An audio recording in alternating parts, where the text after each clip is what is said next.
with the Russia-Ukraine war driving up fuel prices and inflation around the world, what can the Nigerian government do to mitigate other negative impacts of the conflict on Nigeria?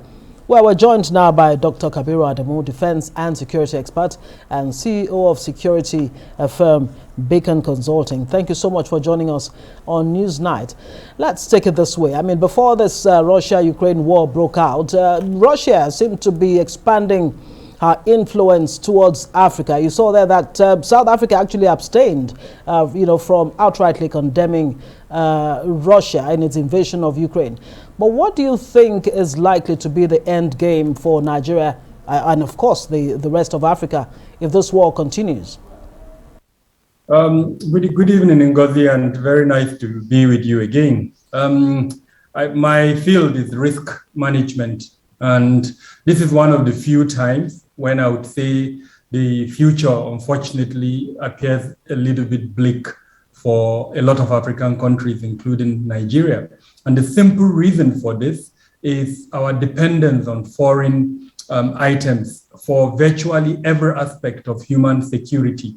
If you recall, when we launched the revised national security strategy in 2019, the idea was to change the paradigm with which we've been approaching security from the state-centric approach to the human-centered approach. And the whole idea was to improve the quality of life of the average Nigerian. Now we're at a situation where food, health, equipment used both for everything that you can think of, a significant percentage of that is dependent on foreign countries. Now, with the war, there have been massive disruptions, both in commodity as well as supply chains. And that means this dependence that we have on these foreign countries, unfortunately, means our ability to meet our local demand has been hampered almost, more than 50% in some instances, and in some cases, like the case of fuel, aviation fuel and diesel, it's a more higher percentage. So that means the production capacity of several industries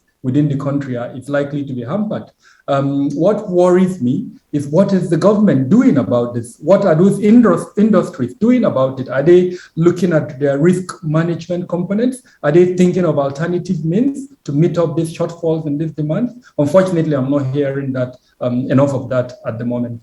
Okay, Mr. Adamu, let me ask you, because just yesterday, Ukraine announced it will pull troops as well as equipment from UN missions to bolster its defense as it faces the Russian invasion. What does that mean for Africa and Nigeria in particular, if any? What are the consequences of Ukraine pulling out of these missions? Okay, I'm not aware that there is any direct, in terms of a military pact or defense agreement between Nigeria and Ukraine that would have any significant impact, or in fact, for that matter, with any African country. However, there has been suggestion, this is yet to be confirmed, that perhaps as part of some of our aircraft maintenance agreement and some of these third-party agreements that we have for the maintenance of certain equipment, Ukraine or some of the Eastern European countries may be involved. And so with the volatility of that region, that arrangement too would be impacted. But in terms of any direct consequences of that withdrawal, I can't see any immediate direct consequence for now. All right, very quickly, let's even talk about Ramaphosa accusing the UN Security Council of being unable to discharge its responsibility to maintain peace and security. And only recently, Volodymyr Zelensky himself had accused NATO of being weak and not, willing to do the needful in defending the country. What are your thoughts on this?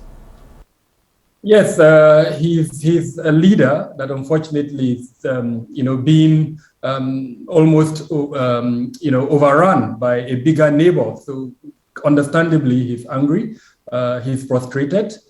He, based on everything that we've seen in terms of the international diplomacy and relationship that he has tried to establish, his thoughts was that NATO was going to protect him. Unfortunately, that hasn't happened, even though it would be unfair to conclusively say that, given the kind of sanctions that NATO and its allies have put on Russia.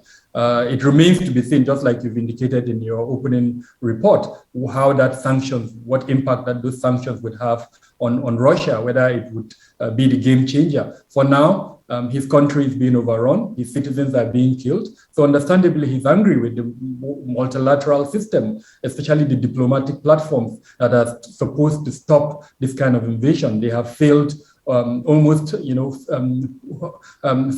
The fact that Putin decided to do this, the fact that he's almost getting away with it, means that the systems that have been put in place after the Second World War have failed. And so discussion is ongoing that perhaps after this, there will be a new world order that will change this system, this global system that we know it today. And more importantly, what would the UN do to ensure that countries that have this type of capability and strength don't go and overrun their neighbors? China and Taiwan is being considered. And in fact, even here in Africa, there are several countries that are being considered. So the world would have to look at that critically and see what impact that would have going forward. Thank you so much, Dr. Kabiru Adamu. Is definitely a developing situation. We hope to bring you back because there's a lot to talk about. Yeah. Defense and security expert and the CEO of security firm Beacon Consulting. Thank you so much for being on the news tonight.